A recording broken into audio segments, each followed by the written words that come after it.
All right, section 2.4, Math 9, is called Exponent Laws, and this is going to be part 1. So we'll see what we get through today, whether we get through both parts or we'll just do part 1. We'll see how we do. So some of you have already started this worksheet, so let's go over what this is leading us to. So product of powers investigation. So first of all, who can tell me what a product means? What does a product mean here, this product of powers? What is product? Yeah? Thank you, multiplication. It's the answer you get when you multiply, okay? Multiplication. So product of powers. So this right here is an example, and maybe I'll zoom in just a bit. Feels like that's maybe just a touch small. I'm not really sure. Hopefully you guys can see that near the back. But the product of powers here is, this is a power, 10 to the power of 2, and maybe somebody can grab those lights if it's a little bright. Grab those lights, just turn the first 2 off maybe. Yes, perfect. If that's too dark, I apologize. You let me know, we can turn something back on. But this is 10 to the power of 2, and then we're multiplying by 10 to the power of 3. So this is a product, okay, we're multiplying powers. All right. So check this out. 10 squared can be written as 10 times 10. You know that. 10 cubed, or 10 to the power of 3, can be written as 10 times 10 times 10. Okay?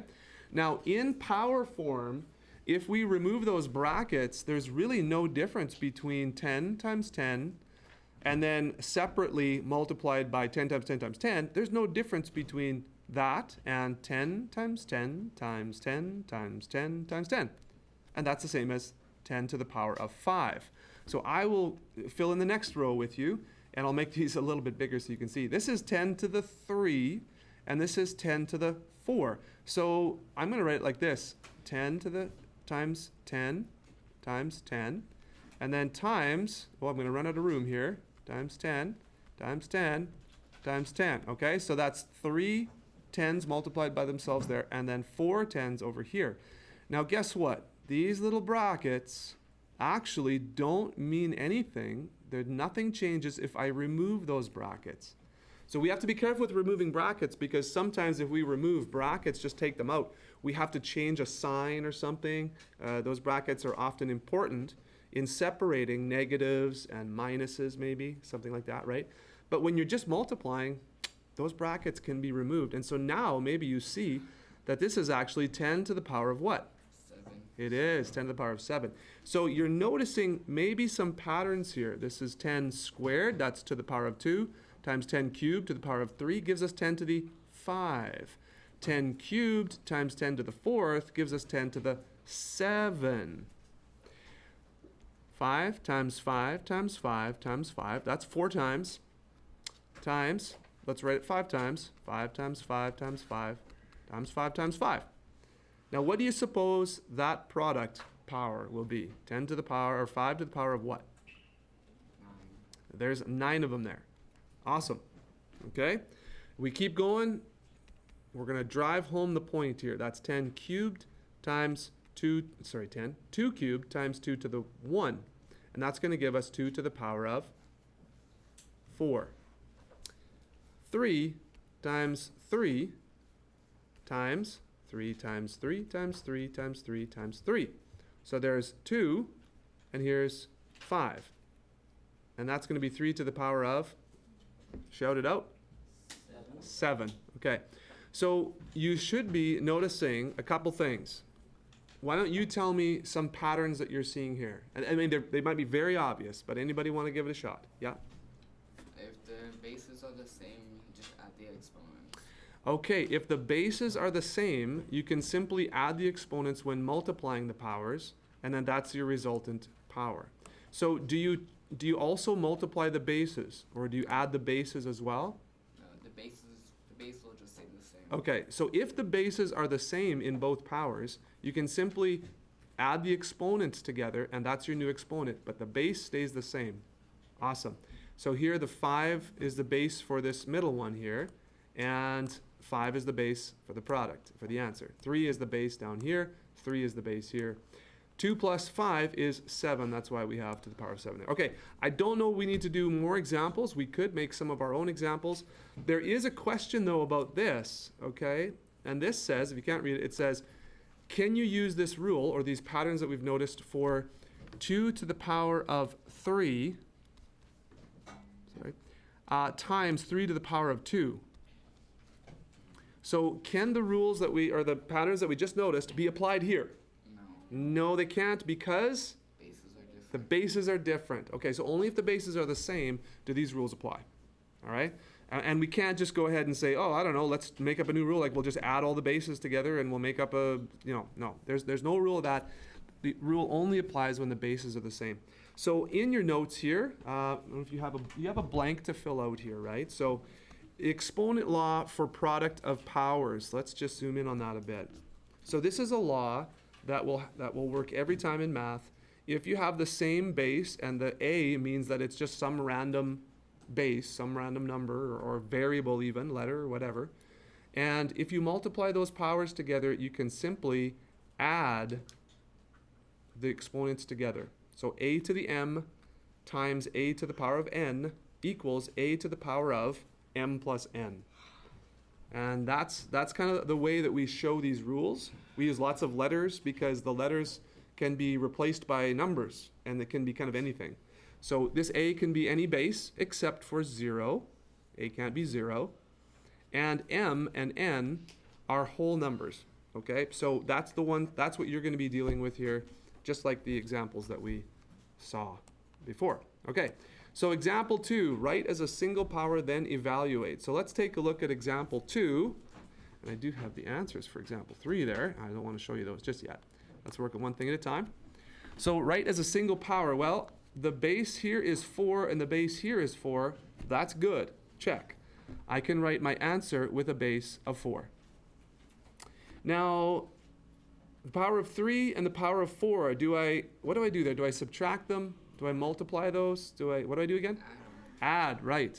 So 3 plus 4 is 4 to the power of 7. There's your answer. Okay?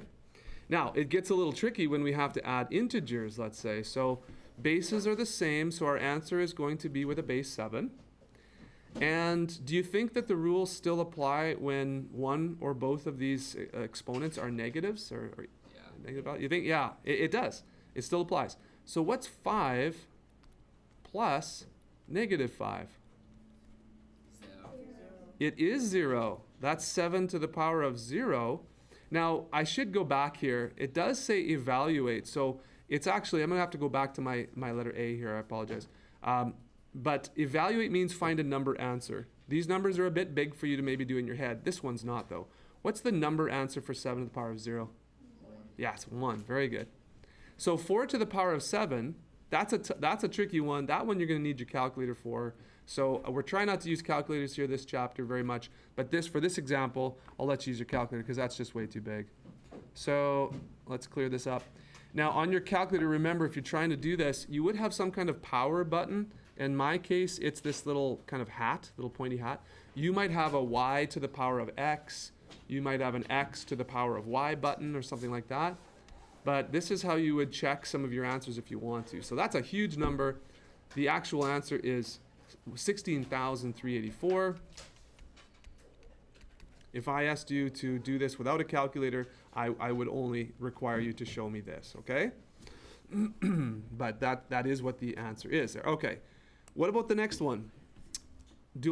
Are these bases the same? Yeah. Yes. Do I keep the same base, or can I just make this a positive 3 for a base? Same base. Has to be the same base with the same negative and everything. 2 plus 4 is 6. Okay. Now, good idea to keep that negative 3 in brackets so you don't forget about that negative.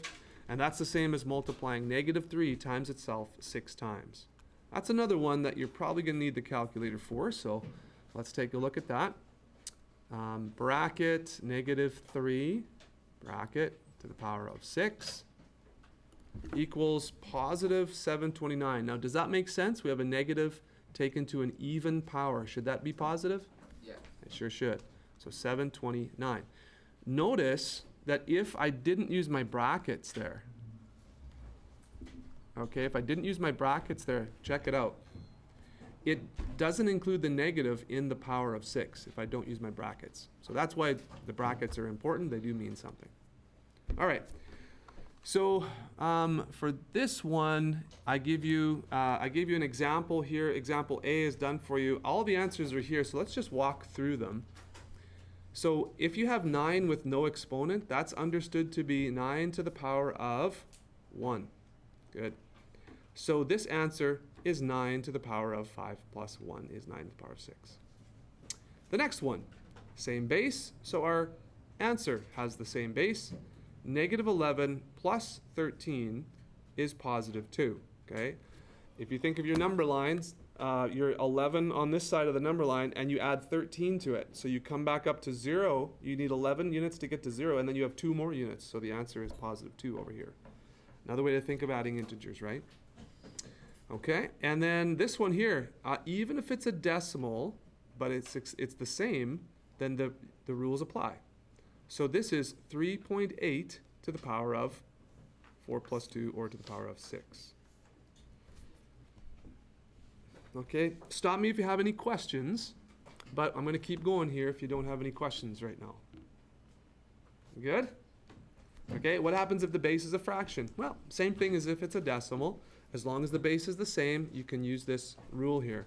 So 1/4 to the power of 12 times 1/4 to the power of 8 is 1/4 to the power of 12 plus 8, or 1/4 to the power of 20. So it works with whole numbers, works with negative numbers as well, obviously. It works with decimals, with fractions. Bases are bases. Now here's an interesting one. What if we multiply more than 2 things, like 3 things? Well, guess what? The rules still apply as long as they have the same bases. It doesn't matter how many powers you multiply. If they all have the same base, you can simply add up all of the exponents. So 5 to the power of 2 plus 1 plus 3 is 5 to the power of 6.